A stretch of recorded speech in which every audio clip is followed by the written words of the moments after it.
அனைவருக்கும் வணக்கம்.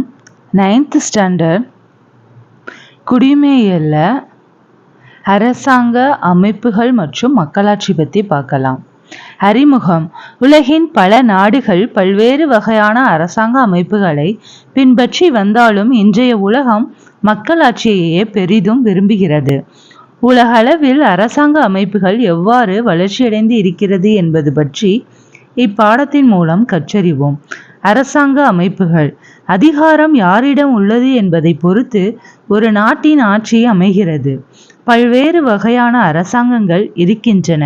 அவை உயர்குடியாட்சி, முடியாட்சி, தனிநபர் ஆட்சி, சிறுகுழு ஆட்சி, மதகுருமார்கள் ஆட்சி, மக்களாட்சி மற்றும் குடியரசு. உயர்குடி ஆட்சி. உயர்குடி ஆட்சி அதிகாரத்தில் அதிகாரம் சிறப்புரிமைகள் பெற்ற ஆளும் வர்க்கத்தினரிடம் காணப்படுகிறது. எடுத்துக்காட்டு இங்கிலாந்து, ஸ்பெயின். முடியாட்சி. ஒரு நபர், வழக்கமாக அரசரால் அமைக்கப்படும் அரசாங்கமே முடியாட்சி. அரசியலமைப்பு முடியாட்சி எனப்படும். எடுத்துக்காட்டு பூட்டான், ஓமன், கத்தார். ஸோ உயர்குடி ஆட்சிங்கிறது இங்கிலாந்து, ஸ்பெயின். முடியாட்சிங்கிறது பூட்டான், ஓமன், கத்தார். தனிநபர் ஆட்சி. முழு அதிகாரம் கொண்ட ஒரு நபரால் அமைக்கப்படும் அரசாங்கமே தனிநபர் ஆட்சியாகும். எடுத்துக்காட்டு வடகொரியா, சவுதி அரேபியா. ஸோ தனிநபர் ஆட்சி எங்க நடக்குது? வடகொரியா, சவுதி அரேபியா. உயர்குடியாட்சி இங்கிலாந்து, ஸ்பெயின். முடியாட்சி பூட்டான், ஓமன், கத்தார். சிறு குழு ஆட்சி. மக்களின் சிறிய குழு ஒன்று ஒரு நாட்டையோ அல்லது அமைப்பையோ கட்டுப்படுத்துவதே சிறு குழு ஆட்சி எனப்படும். எடுத்துக்காட்டு முன்னாள் சோவியத் யூனியன், சீனா, வெனிசுலா, வடகொரியா. சிறு குழு ஆட்சி. எடுத்துக்காட்டு முன்னாள் சோவியத் யூனியன், சீனா, வெனிசுலா, வடகொரியா. மதகுருமார்களின் ஆட்சி. மதகுருமார்கள் தம்மை கடவுளாகவோ அல்லது கடவுளின் பெயரால் மதகுருமார்களால் அழைக்கப்படும் அரசாங்கமே மதகுருமார்களின் ஆட்சி. எடுத்துக்காட்டு வாட்டிக்கன். மக்களாட்சி.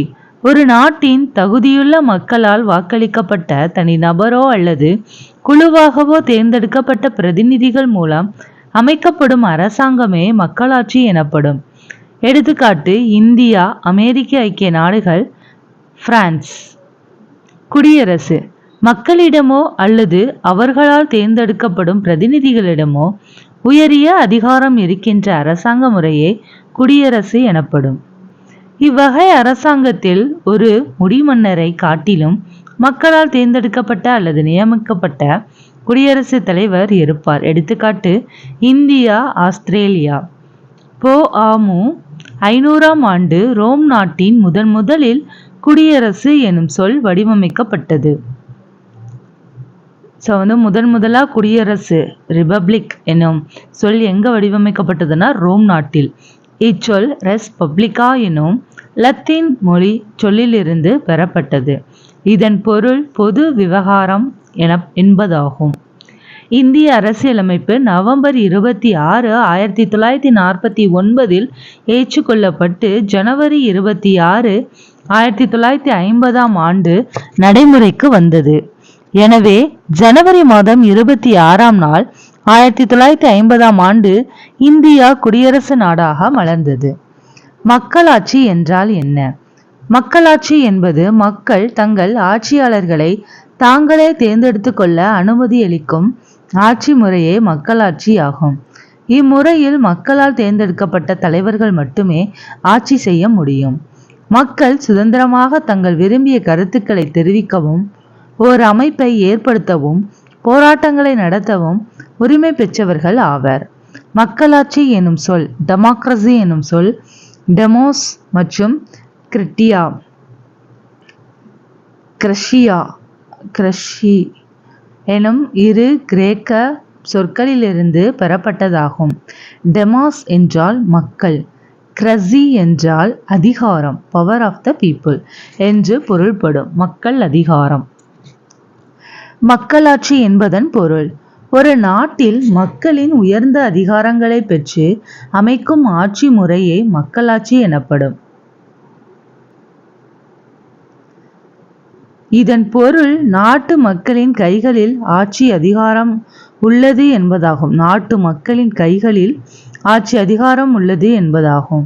மேலும் மக்கள் தங்களது பிரதிநிதிகளை ஒரு குறிப்பிட்ட காலத்திற்கு நேரடியாகவோ அல்லது மறைமுகமாகவோ சுதந்திரமான மற்றும் நேர்மையான தேர்தல் மூலம் தேர்ந்தெடுத்து கொள்வார்கள். வரையறை: ஒரு உண்மையான மக்களாட்சியை 20 பேர் குழுவாக அமர்ந்து கொண்டு செயல்படுத்த முடியாது.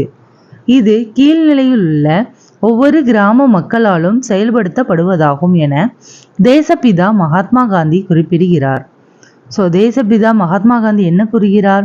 ஒரு உண்மையான மக்களாட்சியை 20 பேர் குழுவாக அமர்ந்து கொண்டு செயல்படுத்த முடியாது. இது கீழ்நிலையில் உள்ள ஒவ்வொரு கிராம மக்களாலும் செயல்படுத்தப்படுவதாகும் என்று கூறுகிறார். மக்களாட்சியின் சிறப்பு கூறுகள்: மக்களால் தேர்ந்தெடுக்கப்படும் பிரதிநிதிகள் இறுதி முடிவை மேற்கொள்ளும் அதிகாரத்தை பெற்றிருக்கிறார்கள். சுதந்திரமான மற்றும் நேர்மையான தேர்தல்கள், 18 வயது நிறைவு பெற்ற அனைவருக்கும் சம மதிப்புடைய வாக்குரிமை, அடிப்படை உரிமைகள் மற்றும் தனிநபர் சுதந்திரத்தை பாதுகாத்தல். ஆப்ரஹாம் லிங்கன் என்ன கூறியிருக்கிறார் பார்க்கலாம். மக்களால் மக்களுக்காக மக்களே நடத்தும் ஆட்சி மக்களாட்சி என்று அமெரிக்க ஐக்கிய நாடுகளின் மேனல் குடியரசுத் தலைவர் ஆப்ரஹாம் லிங்கன் மக்களாட்சிக்கு வரையறை கூறினார். மக்களால் மக்களுக்காக மக்களே நடத்தும் ஆட்சி. மக்களாட்சியின் பரிணாம வளர்ச்சி. ஏதென்ஸ் உட்பட பண்டைய கிரேக்க நாட்டின் ஒரு சில நகர அரசுகளில் 2500 ஆண்டுகளுக்கு முன்பாகவே மக்களாட்சி முறை தோன்றியது. வேத காலத்திற்கு முன்பாகவே இந்தியாவில் மக்களாட்சி முறை அமைப்புகள் இருந்தன என்பது பற்றி அறிவது மிக முக்கியமாக இருக்கிறது. உள்ளாட்சி அமைப்பின் அடிப்படை அழகாக சுயாட்சி பெற்ற கிராம குழுக்கள் பண்டை காலத்தில் இருந்தது எனும் செய்திகளை சாணக்கியரின் அர்த்தசாஸ்திரம் என்ற நூல் கூறுகிறது. சாணக்கியரின் அர்த்தசாஸ்திர நூல் உள்ளாட்சி அமைப்பின் அடிப்படை அழகாக சுயாட்சி பெற்ற கிராம குழுக்கள் பண்டைய காலத்தில் இருந்தது என சாணக்கியரின் அர்த்தசாஸ்திரம் என்ற நூல் கூறுகிறது. பண்டைய தமிழகத்தில் பிற்கால சோழர்களின் காலத்தில் குறிப்பிடத்தக்க சிறப்பு வாய்ந்த குடை ஓலை முறை இருந்தது. குட ஓலை முறை யாருடைய காலத்தில் இருந்தனா பிற்கால சோழர்களின் காலத்தில். சுதந்திரம், சமத்துவம், சகோதரத்துவம், பொறுப்புடைமை, வெளிப்படைத்தன்மை, நம்பிக்கை ஆகிய மதிப்பீடுகள் மக்களாட்சியின் வளர்ச்சியை பிரதிபலிக்கிறது. மக்களாட்சியின் வளர்ச்சியை பிரதிபலிப்பது என்னதெல்லாம்? சுதந்திரம், சமத்துவம், சகோதரத்துவம், பொறுப்புடைமை, வெளிப்படைத்தன்மை, நம்பிக்கை. மக்களாட்சியின் வகைகள். மக்களாட்சி இரு வகைப்படுமவை: நேரடி மக்களாட்சி, மறைமுக மக்களாட்சி. மறைமுக மக்களாட்சி தான் பிரதிநிதித்துவ மக்களாட்சி. இங்க மக்களாட்சி அரசாங்க அமைப்புகள் இரண்டா இருக்குது. நாடாளுமன்ற அரசாங்க முறை, அதிபர் அரசாங்க முறை. நாடாளுமன்ற அரசாங்க முறைங்கிறது இந்தியா, இங்கிலாந்து. அதிபர் அரசாங்க முறை அமெரிக்க ஐக்கிய நாடுகள், பிரான்ஸ். இங்க வாக்காளர்கள், சட்டமன்றம், நிர்வாகம். இங்க வாக்காளர்களே நிர்வாகம், சட்டமன்றம் ரெண்டையும் பார்க்குறாங்க.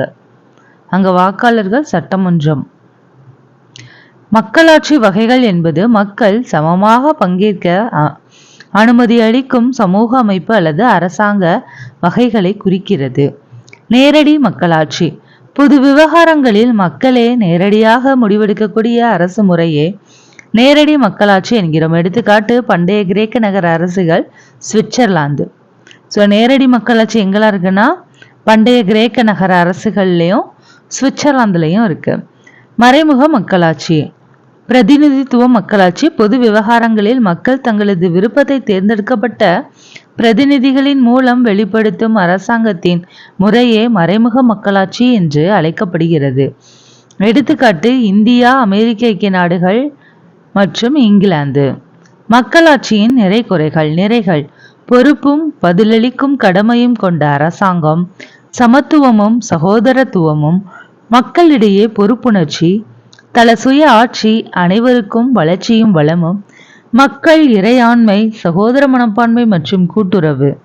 குறைகள்: மறைமுக அல்லது பிரதிநிதித்துவ முறை கொண்ட மக்களாட்சி வாக்காளர்களிடையே போதிய ஆர்வமின்மை மற்றும் குறைந்த வாக்குப்பதிவு, சில சமயங்களில் நிலையற்ற அரசாங்கத்திற்கு வழிவகுக்கிறது.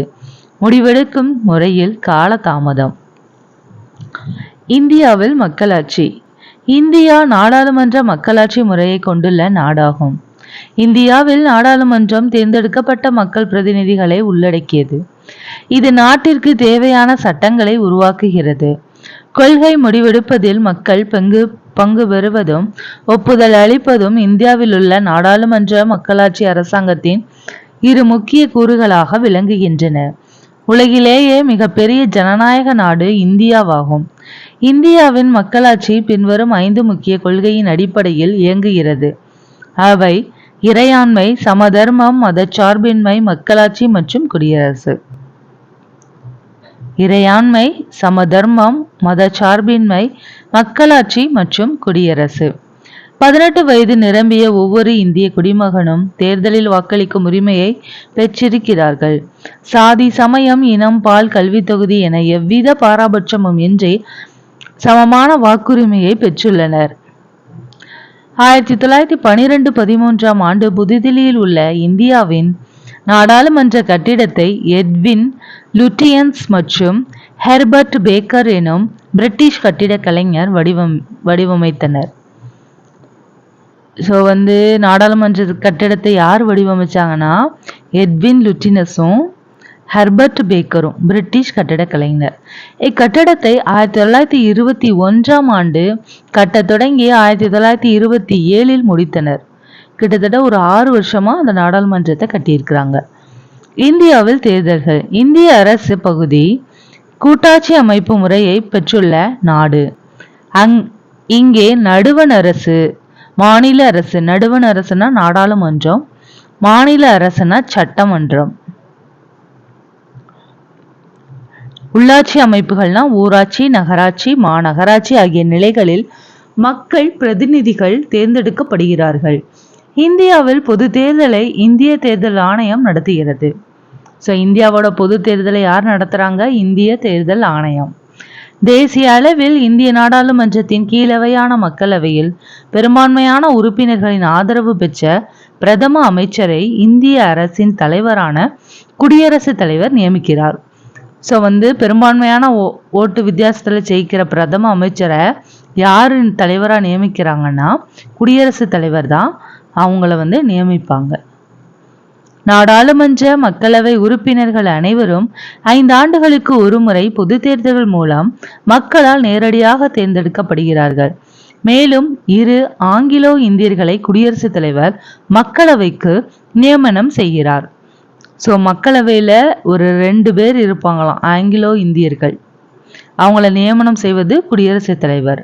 நாடாளுமன்றத்தின் 2 வகைகள்: ராஜ்யசபா மேலவை, மாநிலங்களவை; லோக்சபா கீழவை, மக்களவை. நாடாளுமன்றத்தின் மேலவையான மாநிலங்களவை உறுப்பினர்களை மாநிலங்கள் மற்றும் யூனியன் பிரதேசங்களில் உள்ள தேர்ந்தெடுக்கப்பட்ட உறுப்பினர்கள் மூலம் தேர்ந்தெடுக்கின்றனர். மேலும் கலை, இலக்கியம், அறிவியல் மற்றும் சமூக சேவை ஆகிய துறைகளில் சிறப்பாக சேவை புரிந்த 12 பேரை மாநிலங்களவைக்கு குடியரசுத் தலைவர் நியமனம் செய்கிறார். ஸோ மக்களால் தேர்ந்தெடுக்கப்படுறவங்களும் குடியரசுத் தலைவரால் ஒரு 12 பேர். அந்த 12 பேர் யாருன்னா கலை, இலக்கியம், அறிவியல் மற்றும் சமூக சேவை ஆகிய துறைகளில் சிறப்பாக சேவை புரிந்த 12 பேரையும் குடியரசுத் தலைவர் நியமனம் செய்கிறார். மக்களாட்சி இந்தியாவின் முதல் தேர்தல். இந்தியா சுதந்திரம் அடைந்த பின்னர் மக்களவையின் முதல் பொது தேர்தல் 1951ஆம் ஆண்டு அக்டோபர் 25ஆம் நாள் முதல் 1952ஆம் ஆண்டு பிப்ரவரி 21ஆம் நாள் வரை பல்வேறு காலகட்டங்களில் நடைபெற்றது. ஸோ ஃபஸ்ட்டு சுதந்திரம் அடைஞ்சதுக்கு அப்புறம் ஃபஸ்ட்டு எலெக்ஷன் எப்போ நடந்ததுன்னா 1951 அக்டோபர் 25 தொடங்கி 1952 பிப்ரவரி 21ஆம் நாள். ஸோ நவம்பர், டிசம்பர், ஜனவரி, பிப்ரவரி கிட்டத்தட்ட 4 மாசமா பல்வேறு கட்டங்கள்லாம் நடைபெற்றிருக்கு.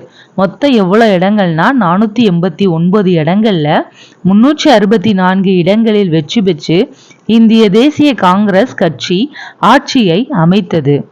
சுதந்திர இந்தியாவில் மக்களால் தேர்ந்தெடுக்கப்பட்ட முதல் பிரதமர் ஜவஹர்லால் நேரு ஆவார். பொது தேர்தல்கள்.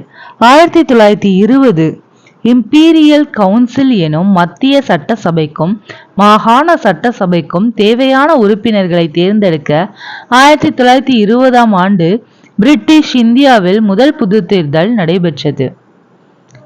முதல் பொது தேர்தல் நடைபெற்றது. சுதந்திர இந்தியாவில் தேர்தல் கிடையாது, இது முதல் பொது தேர்தல். 1920ஆம் ஆண்டு இம்பீரியல் கவுன்சில் எனும் மத்திய சட்டசபைக்கும் மாகாண சட்டசபைக்கும் தேவையான உறுப்பினர்களை தேர்ந்தெடுக்க 1920ஆம் ஆண்டு பிரிட்டிஷ் இந்தியாவில் முதல் பொது தேர்தல் நடைபெற்றது. பிரிட்டிஷ் தான் நடத்தினாங்க. இதுவே இந்திய வரலாற்றின் முதல் பொது தேர்தல் ஆகும். இந்திய வரலாற்றில் ஃபர்ஸ்ட் பிரிட்டிஷ் வச்ச பொது தேர்தல் 1920ல் இம்பீரியல் கவுன்சில் எனும் மத்திய சட்டசபைக்கும் மாகாண சட்டசபைக்கும் தேவையான உறுப்பினர்களை தேர்ந்தெடுக்க நடைபெற்றது. இந்திய மக்களாட்சி எதிர்கொள்ளும் முக்கிய சவால்கள். தற்கால உலகில் மக்களாட்சி அரசாங்கம் தலைத்தோங்கி அரசாங்கத்தின் மேல் ஆதிக்கம் செலுத்தும் வடிவமாக இருக்கிறது. மக்களாட்சியானது இதுவரை கடுமையான சவாலையோ அல்லது போட்டியையோ எதிர்கொள்ளவில்லை. கடந்த 100 ஆண்டுகளில் உலகெங்கிலும் மக்களாட்சி விரிவடைந்து வளர்ந்து வருகிறது. இந்தியாவில் மக்களாட்சி எதிர்கொள்ளும் முக்கிய சவால்கள் பின்வருமாறு காணலாம். கல்வியறிவின்மை, வறுமை, பாலின பாகுபாடு, பிராந்தியவாதம், சாதி வகுப்பு சமயவாதங்கள், ஊழல், அரசியல் குற்றமயமாதல், அரசியல் வன்முறை. இந்திய மக்களாட்சி எதிர்கொள்ளும் சவால்கள்: கல்வியறிவின்மை, வறுமை, பாலின பாகுபாடு, பிராந்தியவாதம், சாதி வகுப்பு சமயவாதங்கள், ஊழல், அரசியல் குற்றமயமாதல், அரசியல் வன்முறை. மக்களாட்சி முறை வெற்றிகரமாக செயல்படுவதற்கான நிபந்தனைகள்: ஏழைகள் மற்றும் எழுத்தறிவற்றோருக்கு மக்களாட்சியின் பலன்களை கிடைக்க செய்ய அதிகாரம் அளித்தல். தேர்ந்தெடுக்கப்பட்ட பிரதிநிதிகள் தமது அதிகாரத்தையும் பொது சொத்துக்களையும் தவறாக பயன்படுத்தாமல் இருத்தல். மக்களாட்சி முறையை பீடித்திருக்கும் சமூக தீமைகளையும் சமூக கொடுமைகளையும் ஒழித்தல். மக்களின் கருத்தை பிரதிபலிக்க பாராபட்சமற்ற திறமைமிக்க ஊடகங்களின் தேவையை உணர்தல். பொதுமக்களின் கருத்து வலுவாக இருத்தல். மக்களிடையே சகிப்புத்தன்மையும் மத நல்லிணக்கமும் நிலவுதல். அடிப்படை உரிமைகள் பற்றிய அறிவும் விழிப்புணர்வும் மக்களிடம் ஏற்படுத்துதல். தேர்ந்தெடுக்கப்பட்ட மக்கள் பிரதிநிதிகளின் செயல்பாடுகளை கண்காணித்தல். வலுவான பொறுப்புமிக்க எதிர்க்கட்சி இருத்தல். சமத்துவம், சுதந்திரம், சமூக நீதி, பொறுப்புணர்வு மற்றும் அனைவருக்கும் மதிப்பளித்தல் போன்ற அடிப்படை மக்களாட்சி பண்புகளை மக்கள் மனதில் கொண்டு செயல்படும் போது மக்களாட்சி மேலும் துடிப்பானதாகவும் வெற்றிகரமானதாகவும் இருக்கும். சமத்துவம், சுதந்திரம், சமூக நீதி, பொறுப்புணர்வு மற்றும் அனைவருக்கும் மதிப்பளித்தல். மக்களின் எண்ணங்கள், சிந்தனைகள் மற்றும் நடத்தைகள் ஆகியவை மக்களாட்சியின் தலையாய கொள்கைகளுடன் பொருந்தி செயல்பட வேண்டும். எனவே மக்களாட்சியின் இலக்குகளை நடைமுறைப்படுத்த மக்களே தங்களை முன்மாதிரியாக பங்கெடுத்துக் கொள்ளவும் கடமையுணர்வோடு செயல்படவும் தங்களுக்குள் பொறுப்புணர்வை உருவாக்கவும் தமக்களிக்கப்பட்ட வாய்ப்புகளுக்கு மதிப்பளிக்கவும் வேண்டும். மீள்பார்வை. அரசாங்கம் என்பது ஒரு சமூகத்தை நிர்வகிக்கும் அமைப்பாகும். ஒரு அரசன் அல்லது அரசியால் நடத்தப்படும் ஆட்சி முடியாட்சி. மக்கள் நேரடியாகவோ மறைமுகமாகவோ சம அளவில் பங்கேற்க வகை செய்யும் சமூக அமைப்புகள் அல்லது அரசுகளை மக்களாட்சியின் வகைகள் எனலாம். பொது விவகாரங்களில் மக்கள் தமது விருப்பங்களை நேரடியாக நிறைவேற்றிக் கொள்ளக்கூடிய அரசு அமைப்பே நேரடி மக்களாட்சி எனப்படும். இந்தியாவில் 18 வயது நிரம்பிய ஒவ்வொரு குடிமகனுக்கும் வாக்குரிமை உண்டு.